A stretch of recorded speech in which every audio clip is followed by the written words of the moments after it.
What's the meaning of cocktail stick?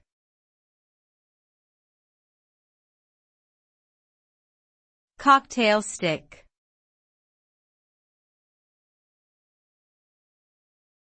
Cocktail stick.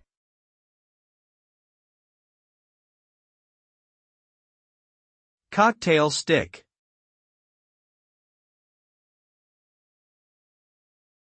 Cocktail stick.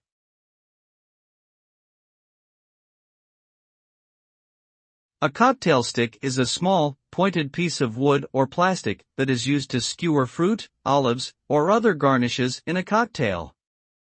It is typically about 3 to 4 inches long and is designed to be inserted into the drink so that the garnish sits on top or dangles from the side of the glass.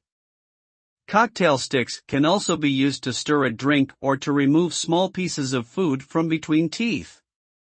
Overall, they are a simple but essential tool for any bartender or home mixologist looking to add a finishing touch to their drinks.